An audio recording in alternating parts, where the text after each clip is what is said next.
我们已经进入撒母耳记下，那撒母耳记下主要的就是讲到大卫王的崛起。那么我们都知道，读历史书的目的呢，就是从历史的人物来学功课，或者从历史的事件来明白上帝的心意。圣经的历史跟世界的历史有什么不同呢？那圣经的历史跟世界历史是一样的，都是发生在我们人生的时间的里面。那么世界的历史跟圣经的历史，如果唯一的不同的就是圣经的历史把神的作为写出来，那世界的历史把神的作为隐藏起来。所以你研读圣经的历史，上帝的作为很清楚写出来，这是上帝的心意，这不是上帝的心意，上帝喜悦或者上帝不喜悦。但世界的历史呢，仍然有神的喜悦，神不喜悦，但是没有写出来。不过你仍然可以从发生的事件来明白。所以当你会明白圣经的历史，你就自然会从神的层面来分析，来这个解释世界的历史。所以我们研读圣经就是要认识神，研读圣经就是要看见上帝的作为，研读圣经也要知道上帝怎样在我们人生的过程当中来使用不同的人。那我们读的撒母耳记上、撒母耳记下都是以色列的建国历史。撒母耳记上是从扫罗讲起，以后扫罗就死了。撒母耳记下就从大卫的兴起来讲起。所以我们会不断的在撒母耳记下里面读到大卫的生平，以及与他交织的人物，那些人物他们所做的事情，以及神怎样在其中来引导他们。我们已经讲了第1章、第2章，我们今天进入第3章。那么特别要谈到伊施波设王朝的败落。那我们知道，那么在第3章的一开始提到，扫罗家跟大卫家征战许久，大卫家日渐强盛，扫罗家日渐衰落。我们知道扫罗死了之后，就由亚尼尔，那么亚尼尔就起来驾持做这一个伊施波设，然后虽然名为是给他做王，但真正的实权是操在这个亚尼尔的背后。那我们也知道，就是大卫呢在希伯伦做王，但是希伯伦就是在北方犹大的地区做王，但是北边的以色列他还没有办法掌握。元帅亚尼尔就立扫罗的儿子伊施波设为王。那我们在上次读到他们在马哈念来治理其他人，所以基本上国家还是分成北方的支派跟南方犹大支派。南方的犹大支派当然就是大卫做王，北方的犹大支派虽然名为伊施波设做王，但真正的是操纵在扫罗的元帅亚尼尔的手上。所以这些就大概给我们有一些的认识，有一些的了解的情况。所以可以说马哈念是北方的这个行政中心，希伯伦是南边犹大的行政中心。所以那么耶布斯是将来大卫会攻打下来的一个城。那圣经一开始就说到扫罗的家日渐衰弱，大卫的家日渐兴盛。所以为什么会衰弱，为什么兴盛呢？那我们想第一个原因就是领袖的重要。那么如果有一个好的带领，那当然就带来复兴，一个坏的领导就带来衰亡。那大卫家在犹大的地方，因为大卫是一个很好的领袖，所以他的兴起，他的崛起，他带领以色列百姓，所以就使到他们的国家兴盛。那北方一直以来在扫罗的带领之下都衰弱的。那特别扫罗死了之后，亚尼尔再起来，但亚尼尔不是一个很好的领袖，他有他自己的心思意念，所以因此他的私心多过他真正是要为北方以色列谋幸福，所以因此就会看见他的兴盛，他的衰亡。所以领袖领导在一个组织里面，在一个机构里面，在一个教会里面，在一个国家里面都是非常的重要的。所以我们必须让适当的正确的有领导的人在领导的位置上，特别在属灵的领导。第二为什么他们会兴盛会衰微？当然，如果你按着上帝的心意的话，那当然就会兴旺；如果你违背上帝的心意，当然就会衰亡。北方的以色列是按照上帝的心意的，他们就是要大卫做王。大卫是上帝呼召大卫兴起来，就是要荣耀上帝的名。所以，当人按照上帝的心意而行的时候，当然他们就兴旺。相反的，人背逆神的时候，想要抵挡上帝，以自己的利益来主导的话，当然就衰亡。所以扫罗的家就看得很清楚，他衰亡，而大卫的家就兴盛起来。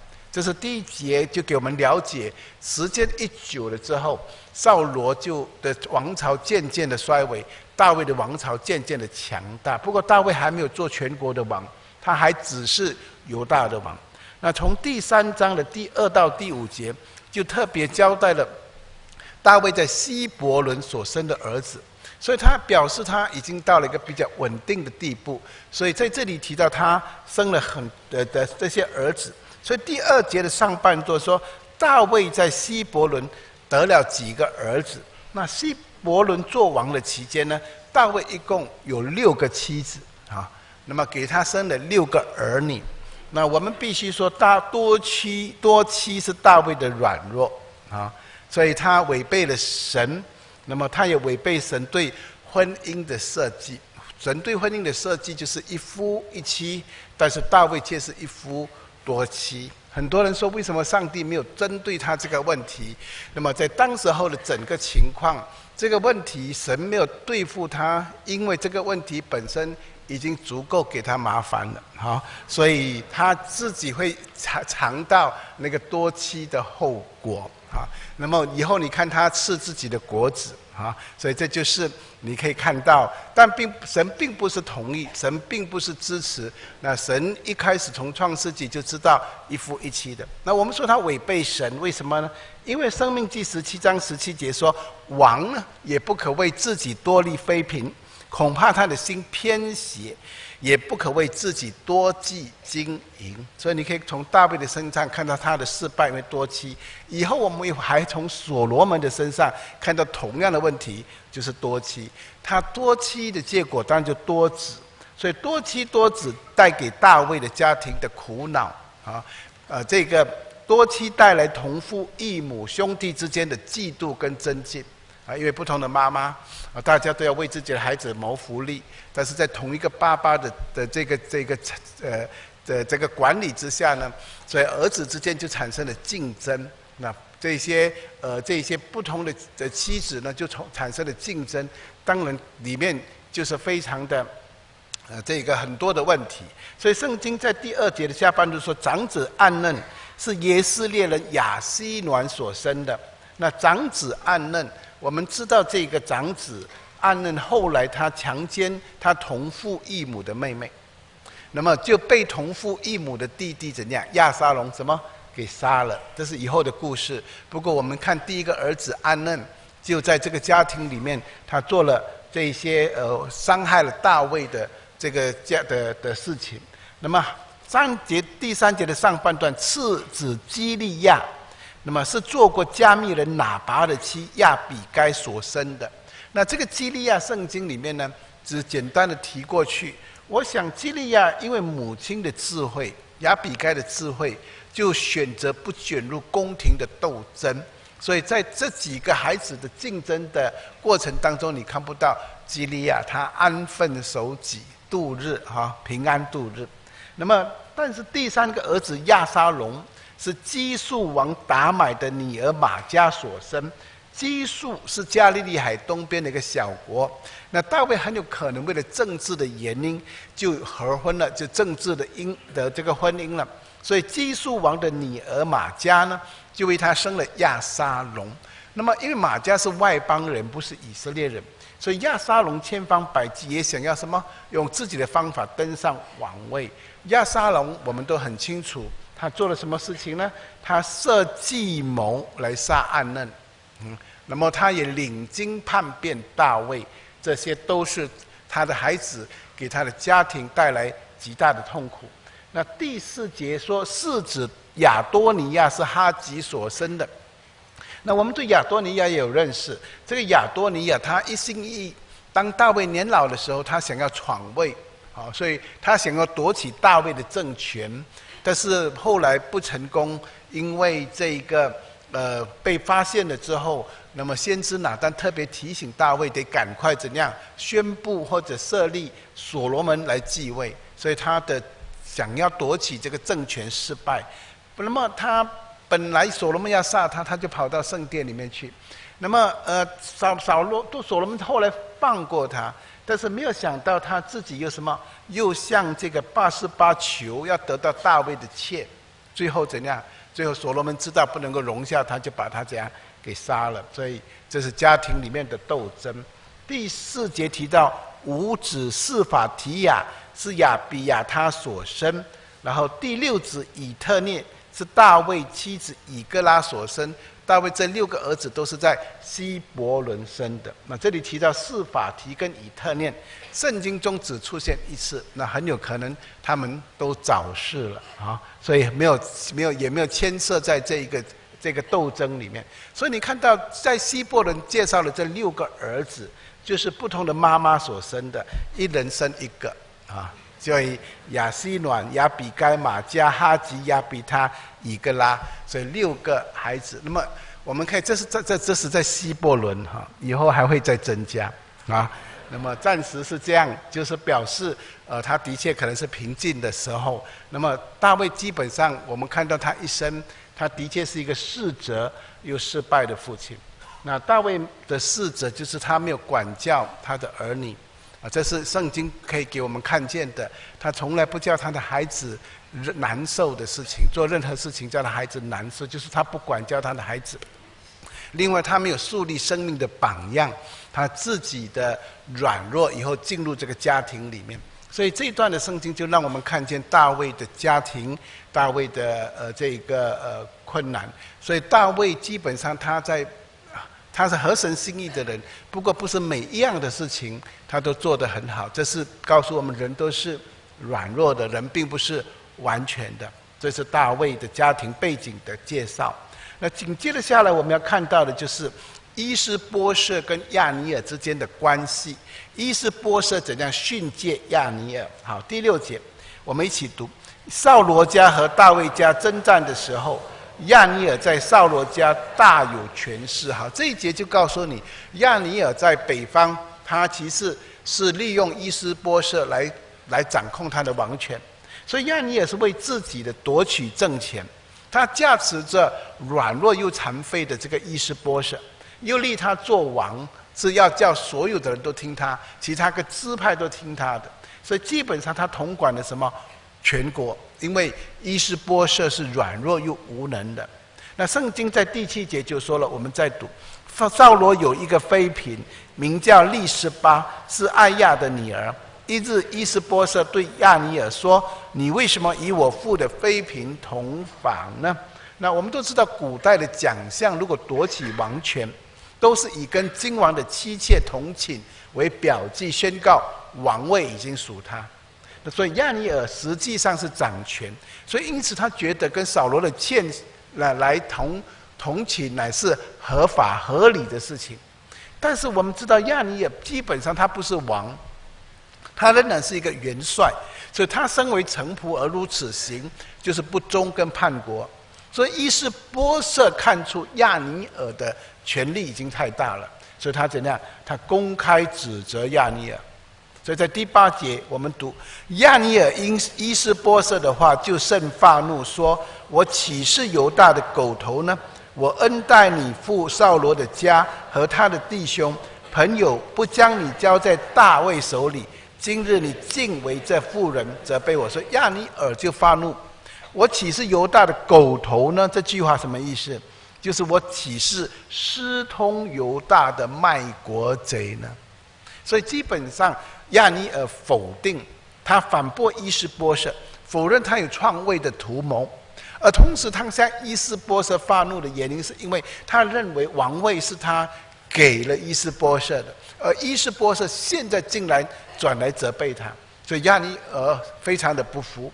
因为这样的话，那么在第9、第10节他说：“我若不照着耶和华启示应许大卫的话来行，废弃扫罗的位，建立大卫的位，使他治理以色列和犹大，从但至到别是巴。愿神重重的降罚于我。你可以看到，让你也感觉到什么？大卫的军事越来越强大，大卫的这个国度越来越强大，而他自己的呢，却渐渐的衰弱，所以他很想归降。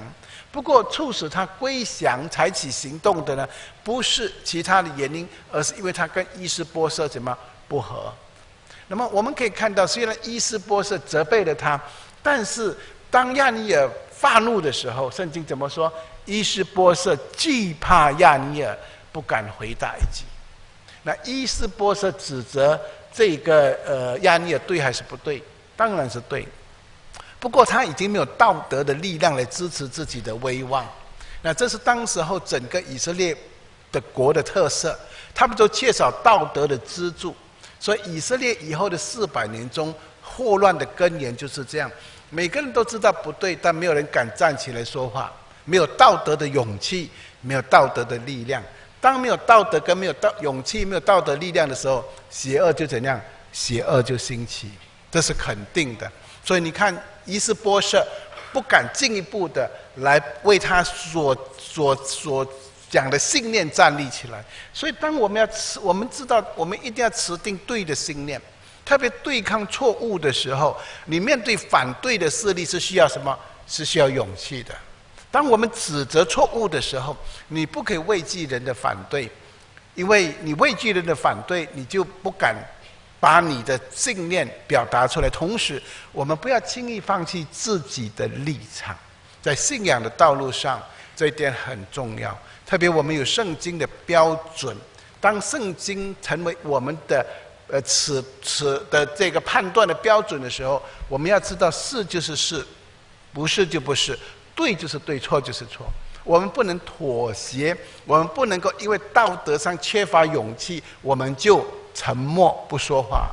所以这就是伊施波设的问题，他太软弱了，所以他不敢针对亚尼尔继续的指出他的错来。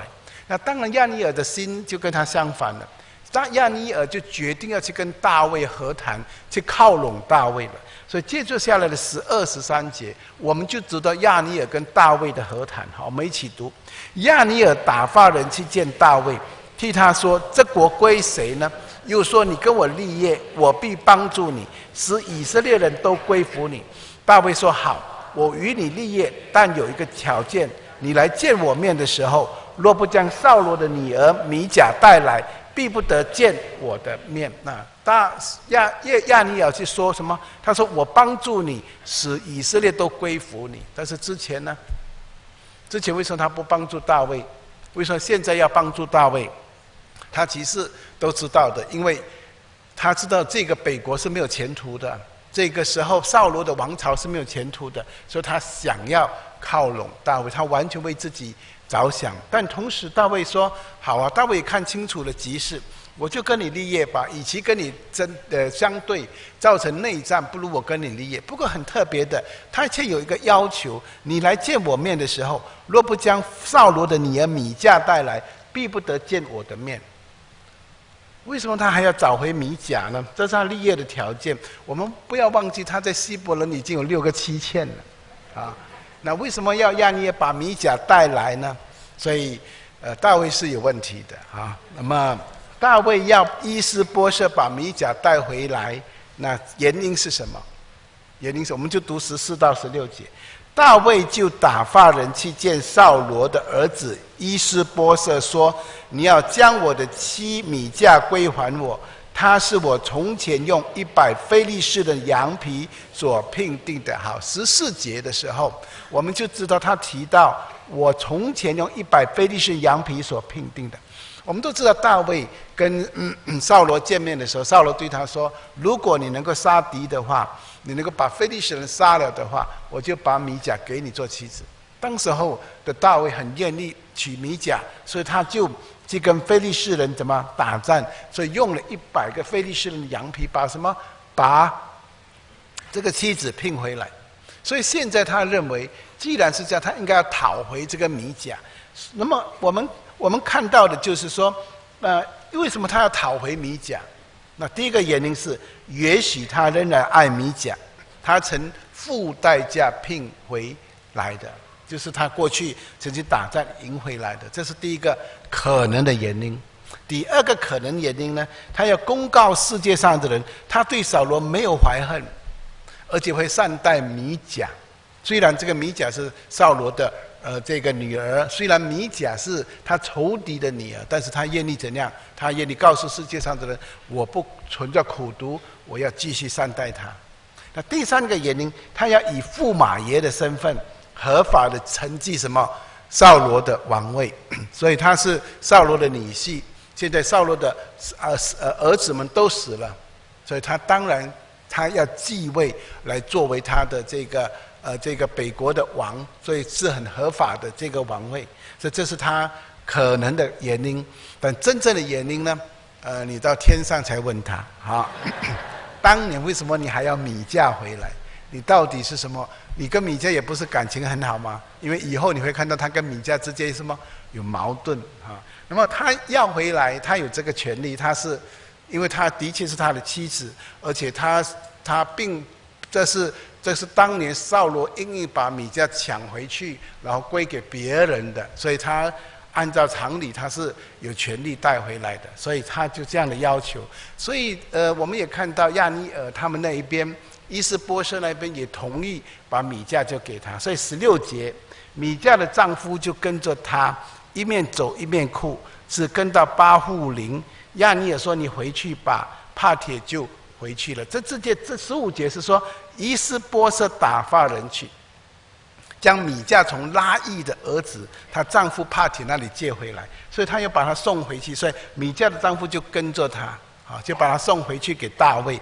米甲的丈夫就是因为扫罗把她从大卫那里抢回来后，就把她嫁给了一个叫帕铁的，所以因此现在人家要回来了，所以他就很痛苦的，所以可怜的帕铁，那帕铁只是因为扫罗的嫉妒而被卷入漩涡中的牺牲品。那你从这里学到什么？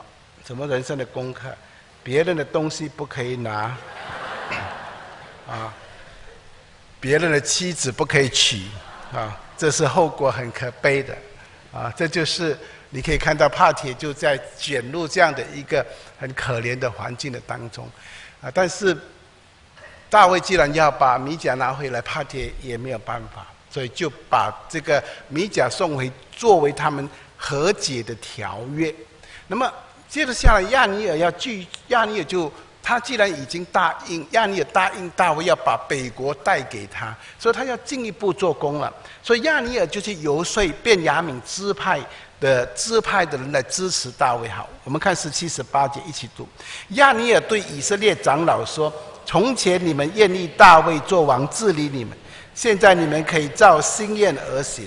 因耶和华曾论到大卫说：我必借我仆人大卫的手，救我民以色列脱离非利士人和众仇敌的手。”所以亚尼尔呢，就去告诉所有的长老说：“你们愿意大卫做王治理你们吗？”他们当然愿意。为什么？因为耶和华曾经在帮助救以色列人脱离非利士人和仇敌的时候，大卫对以色列人有功劳。在扫罗的时代，他曾经领兵带领过以色列人，所以因此他就这个亚尼尔就游说他们。那大卫就在希伯伦就会见亚尼尔。19节，亚尼尔也用这个话说给便雅悯人听，又到希伯伦，将以色列和便雅悯全家一切所喜悦的事说给大卫听。他做了中间人，把北方的以色列带回来给大卫，跟大卫的和解，要把他们归回一个国家。所以扫罗、伊施波设、亚尼尔，他们都是属于便雅悯支派的，所以这个支派的众长老都支持亚尼尔把这个国交给了大卫。为什么？因为大家都想要放弃彼此的成见跟嫉妒，所以一心要国家怎样统一。所以来到20节的时候，亚尼尔就带着20个人来到希伯伦见大卫，大卫就为亚尼尔和他带来的设摆宴席，所以他们要和解了，所以这个是一个和解的会议。20个人是谁呢？可能就是以色列的长老，所以亚尼尔就诚心带领以色列跟其他的支派归服大卫。好，21节，亚尼尔就对大卫说：“我要起身去招聚以色列众人来见我主我王，与你立业，你就可以照着心愿做王。”于是大卫送亚尼尔去，亚尼尔就平平安安的去了。所以他们见了这个面之后，肯定了、确定了、敲定了，他们决定要什么和好，两个国家和好。所以大卫就把他送走了，就把亚尼尔给送走了。那么整个事件我们就可以看见，亚尼尔是一个很重要的人物，因为他是两边合一的什么的一个关键人物。好，那么现在我们要看一件事情的发生，就是约押。那约押就在这个时候介入来谋杀亚尼尔。那么22节，我们一直读下去。约押和大卫的仆人攻击敌军，带回许多的猎物。那时亚尼尔不在希伯伦大卫那里，因为大卫已经送他去，他也平平安安的去了。约押和跟随他的全军到了，就有人告诉约押说：“尼尔的儿子亚尼尔来见王。”王送他去，他也平平安安的去了。约押去见王说：“你这是做什么呢？亚尼尔来见你，你为何送他去？他就踪影不见了呢？你当晓得，尼尔的儿子亚尼尔是来要宽宏你，要知道你的出路和你一切所行的事。”你看约押讲话很不客气。约押是一个元帅，他的确是为大卫出生入死打仗，他的功劳十分大。但是约押常常自视过高，所以常常对他的主大卫说话是非常的不礼貌的。所以他就说：“为什么你放他走呢？他来是要欺骗你。”但是大卫知道亚尼尔是关键人物，他怎么会欺骗他呢？那现在你看到约押呢，为着亚尼尔的事就公众的责备大卫，可见他开始不将大卫放在眼里。那我们问，为什么他会这样？我们还记得之前吗？他的兄弟亚撒黑给怎样？给亚尼尔杀了。他们在比斗的时候呢，这个亚尼尔就把他给刺杀了。所以这个约押就在心里面决定要什么？要报仇。所以他以为可以抓到亚尼尔，没有想到亚尼尔却回去了。所以怎么办？26节，约押就从大卫那里出来，就打发人去追赶亚尼尔，在西拉井追上他，将他带回来。大卫却不知道，所以背着大卫做的事情。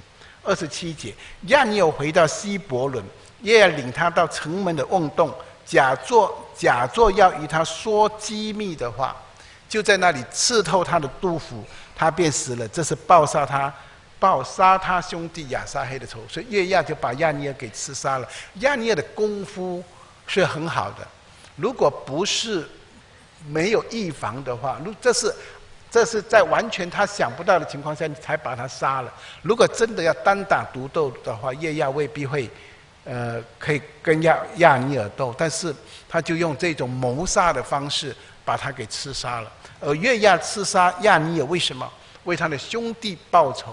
虽然亚尼尔可能是出于自卫，但是约押不管，这是第一个原因。第二个原因，他可能是为了保全自己作为以色列军事领袖的地位。他想，如果你亚尼尔过来的话，大卫就有2个元帅，一个是亚尼尔，一个是约押，谁要做头啊？谁要做大啊？如果约押做大的话，亚尼尔肯不肯啊？亚尼尔也有功劳的，把整个北方带进来的。所以如果给亚尼尔做头的话，约押爽不爽啊？他也不爽，因为他认为他毕竟是大卫的什么？大卫的这个功臣，所以你可以看见他很有可能也是为这个原因把他给杀了。所以这件事情呢，这个刺杀这件事情的发生其实是挺严重的。为什么？因为很有可能就这样南北之间和谈的人物被杀了，那很有可能这个和谈不能够成功，不能成功就产生什么内战。再加上亚尼尔是北方的元帅，你把人家的元帅给杀的话，北方如果要计较的话，就会产生很大的内战。但是约押没有想这么多。等一下我们会分析这些情况哈。28节，大卫听见了，就说：流尼尔的儿子亚尼尔的血，这罪在耶和华面前必永不归我和我的国。大卫知道这个严重性。29节，愿流他血的罪归到耶亚头上和他父的全家，又愿耶亚家不断有患肉症的、长大麻风的、架拐而行的、被刀杀死的、缺乏饮食的，基本上是咒诅他，对不对？啊，因为他的父跟他的全家，就表示他们世世代代什么有患肉症的，啊，就是有病的、长大麻风的，那么瘸腿的。被刀杀死的，还有没有粮食吃的，很贫穷的，哇！为什么这么严重的咒诅呢？那么我们再看耶亚和他的兄弟亚比筛杀了亚尼尔，是因为亚尼尔在激辩征战的时候杀了他的兄弟亚撒黑，这我们知道了。好，大卫为什么这样严厉的咒诅耶亚？几个原因，我想第一，私下报仇是不义的。啊，所以耶亚没有经过大卫的同意，就私下杀了亚尼尔，这个是大卫认为不对的，所以因此他并没有赞同耶亚所做的，他就觉得他应该受咒诅，所以大卫就咒诅他。耶亚没有让神来伸冤，反而自行报亚尼尔杀他兄弟的仇。啊，当然我们知道后来报这个仇，也使他自己也遭殃，这是在以后的事情。另外，耶亚不尊重上帝的律法，出于自卫而杀人的亚尼尔，他在逃城中应该得到保障。他在哪里？希伯伦。如果希伯伦是一个逃城，耶亚在逃城希伯伦呢，却施行报复，却把杀害亚尼尔，就公然不尊重上帝的律法。罪有应得的人呢，上帝一定会这样报应。所以很多时候不要因为仇敌遭难就幸灾乐祸。那更不要图谋报复，因为存心报复会使你心里失去平安，并增加冤冤相报的机会。所以耶亚杀了亚尼尔的人一定会报仇，所以这样子的话就永远没有了结。所以大卫不能接受这样的一个结果，所以他就咒诅约亚。第二个原因，他痛失了一个能征善战的经世英才。如果亚尼尔也过来，耶亚也过来的话，他就成为什么非常强大的国家，因为他有2个元帅。你看大卫是可以容忍2个元帅的，扫罗是不能容忍大卫的。但问题在现在有大卫有问题吗？现在大卫没有问题，问题在哪里？耶亚。所以我跟你讲，人的关系里面总是会有问题的。有时候你没有问题，但你的团队里面就有什么？就有问题。如果你没有问题，你的团队里没有问题，那么你的更大的团队里面一定还会有什么？有问题。所以人事关系永远是会有存在的。所以大卫痛失了一位能征善战的经世英才。还有他想表明谋杀亚尼尔的罪在于耶亚，不在于他自己。他咒诅耶亚，表示因为这件事情亚尼尔是来找大卫后就离开了，后来却给什么？给耶亚的元帅给杀了。我们问谁指使的？民间就谈了，对不对？我们在咖啡店里面就谈了。到底谁杀死亚尼尔？有人说是耶亚，有人说是大卫，很多的讲法。最简单的讲法，耶亚敢杀吗？如果没有大卫点头的话，所以大卫死了，抹黑了，对吗？所以大卫就觉得这件事情，如果是他下命令，会是一个大事情，所以他怎样？他就咒诅耶亚，就表示什么？这不是他干的，希望人家了解不是他干的。所以有时候做头的人很苦，因为给下面的人害得很惨做什么事情都算他的账，所以他为了表明这跟他没有关系，所以他咒诅约亚。因为如果跟他有关系，他不能咒诅约亚，所以他咒诅约亚表示跟他没有关系。第4，他要招降北方以色列全族的众支派，统一这个国家。亚尼尔是一个关键的人，我们说了，现在亚尼尔的死可能令什么内战死灰复燃，这是一个很大的机会，但是这个机会却给耶亚破坏了。这个事情可以可大可小，演变下去的时候是不得了的。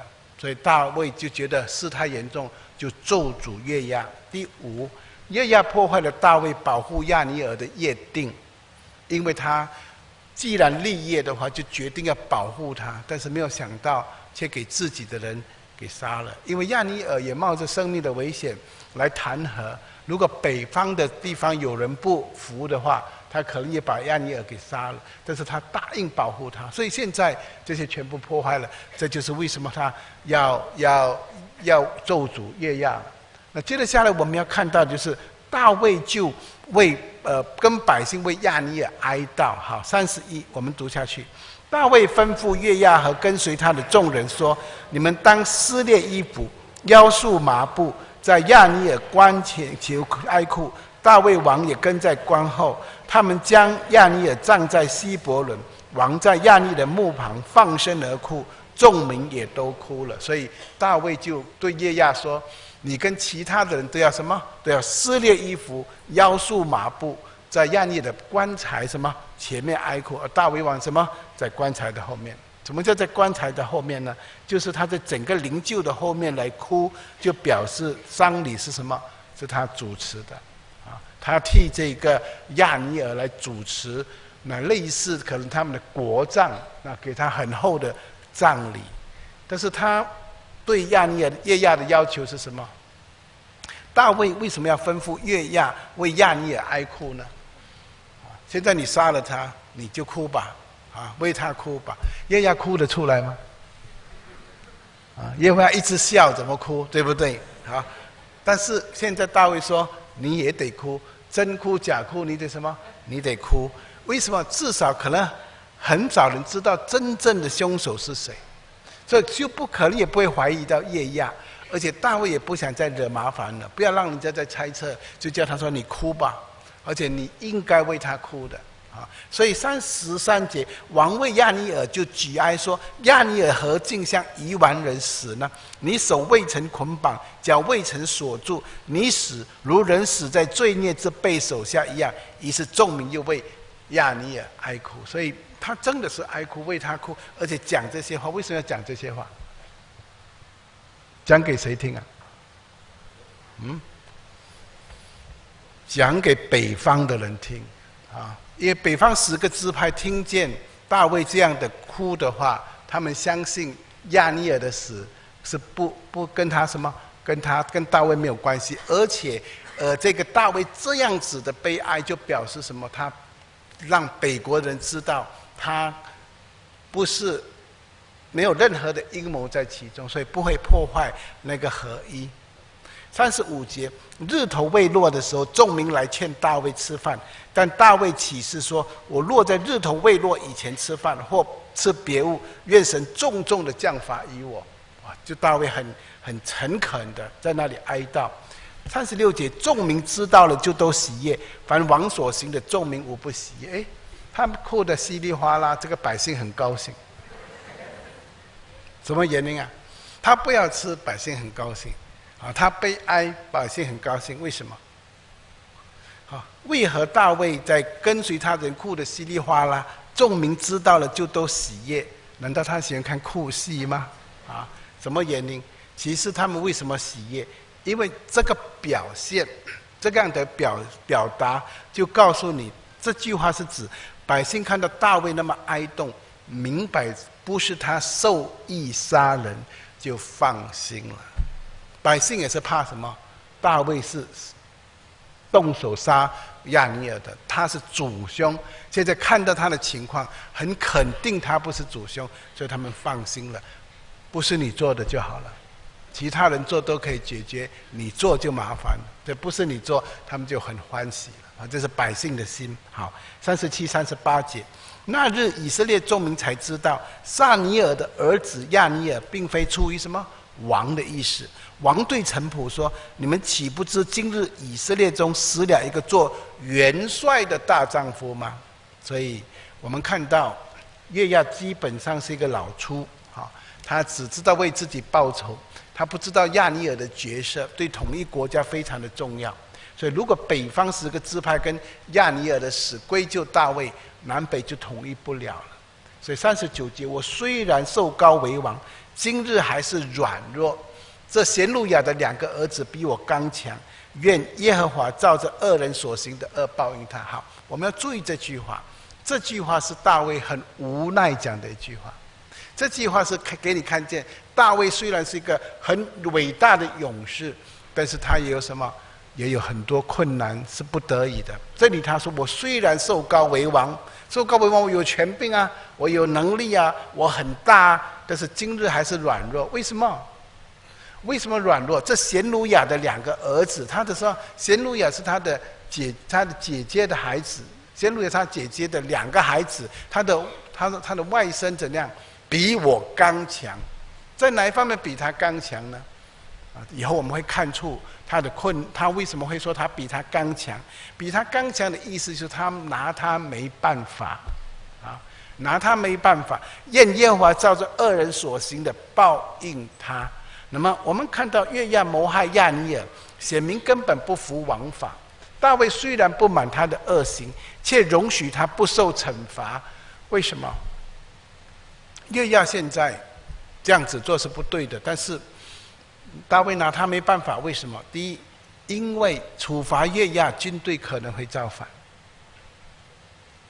第二，约亚是他的外甥，严惩他会引起家庭的什么纷争，所以他架在两难之间。还有约亚是犹大的支派，大卫不愿意自己的支派也众叛亲离。第四，约亚至今有方，除掉他会什么？士气能征善战的元帅。所以你看到有很多的困难咬住他，使他不能做这样的事情。所以大卫就当着众人面前责备约亚，吩咐他跟随他的人都当撕裂衣服，腰束麻布，在亚尼尔的关前哀哭，就算是给他什么惩戒了，就是这样。那我们从这样的一件事情看见什么？领导地位的难处。领导的地位在哪里？情要照顾，理要照顾。你照顾了情，照顾得了理吗？照顾得理，照顾了情吗？所以情理要兼顾，有时候是很难的，特别在领导的地位上面。下面的人不用，下面讲情就是情，理就是理，所以我们很有理啊，应该这样做，应该做啊，很有情，应该那样做那样做。但是在领导的人，他有时候两面要兼顾，所以有他的困难。还有坚固的国位跟秉，就是把公义行出来。他现在如果把公义行出来，就是把约亚给杀了，那国位就会动摇。现在他又要平衡国位的坚固，又要公义，在两边之间他产生什么很大的困难？是他没有处罚约亚是不公义的。但是如果他处罚约亚，正如我们刚才所说的，他有很多的这个军队里面的问题怎么解决？所以又是他的困难，所以两边的困难，又要王位的巩固，又要什么公义的执行，所以这是领导者的地位的难处，还有他人性的软弱。我们刚才说了，他拿什么约亚没办法。约亚是一种怎么样的情况呢？约亚这种情况是他在你的团队里面，或者他在你的工作队伍中很能干，他替你做很多事情，你所有的事情他都可以跟你做得很好，但是他不听你的话，你很麻烦的。所以约亚就是这一种人，他我行我素，不过该做的事情他都做了。还有你不能没有他，你没有他呢，工作很多会受到这亏损，但是他却不听你的指挥。约亚就是这样。以后你会看到，为什么到了年老的时候，当大卫要死的时候，对所罗门讲一句话：什么人你应该要杀的？他的杀人名单中，其中一个就是约亚。你要把约亚杀了，因为大卫知道，像我都没有办法处理他，你更没有办法。如果你留着他的话，你的国家一定不稳定的。所以对所罗门说：趁着你刚刚起来的时候，你把约亚给杀了。这是当他们在这个政权里面的困难，在人性的软弱。所以他就提到大卫，提到贤鲁亚的儿子，一个是约亚，还有一个是亚比筛。这两个人给他很多的麻烦。大卫哪里驾驭约亚？尽管他对大卫忠心忠诚，却是我行我素，倔强，很又很顽强。不过大卫为了得到他的效忠，干脆对他的事做弹性处理，没有严加什么惩罚。这是约押。好，现在我们看回亚尼尔。亚尼尔死了，他是个怎么样的人？他是怎么样的人？亚尼尔的人生给我们看几点。第一，他知道上帝的心意，但不愿意遵行。请问扫罗死的时候，他作为元帅，他知不知道上帝立大卫高立大卫做王？他知道。如果他知道的话，为什么他没有把整个的北国带来什么？带来给大卫，而且设立的伊施波设。所以他知道上帝的心意怎样，他却不愿意遵行。所以很多时候我们可能也像亚尼尔这样，上帝的心意知道吗？知道。要行吗？不要。你明知道的，你不要行了。这是就亚尼尔。第二，他是主动跟犹大，主动让犹大跟约押起冲突的。你记得他们的少年人的勇士为什么会打起来？谁提议的？亚尼尔提议的。亚尼尔说：“我们来斗法吧，来打斗吧。”他是很血气的，他喜欢展现他的什么？他的武力的。那么还有亚尼尔是一个为自己的目的牺牲他人的。他为了自己的目的牺牲谁？伊施波设。他可以放掉伊施波设，为了他达到他自己的目的。他思谋夺取政权，所以他最后就把伊施波设放在一边。圣经没有告诉我，他告诉我们，如果他处理好了大卫这边的话，他怎么去处理伊施波设？没有跟我们讲。但我们真的不知道他会怎么做。不过他还没有讲的时候，他就被杀了啊！但是他已经思谋夺取政权。他是一个为政治而活的人，他为自己，而不是为这神。这就是亚尼尔。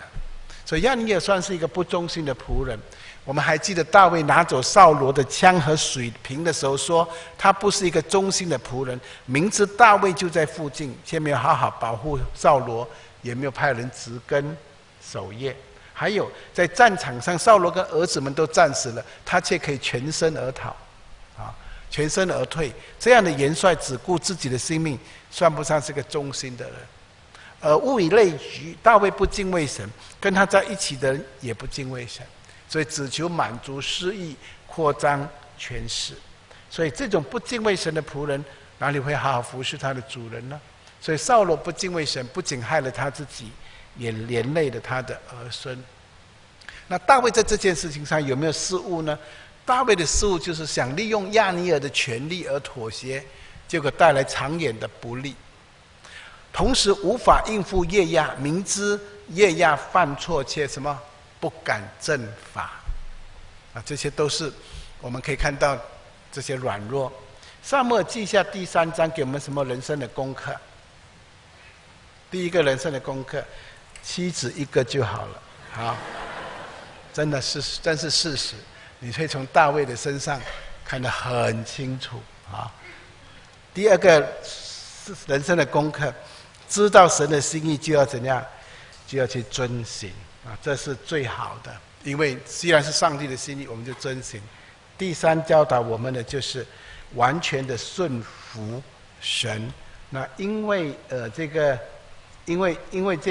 完全顺服神，因为这个亚尼尔他明知道这个大卫应该做王，他没有顺服神他选择性的顺服神。等到伊施波设跟他有矛盾冲突的时候，他才想要把国家带来给大卫，所以他不是完全的顺服神。还有就是宽恕仇敌，而不是报复。有时候报复并不是最好的方法，而是交在上帝的手中。现在亚尼尔死了，伊施波设又怎样呢？我们喝茶后才来说。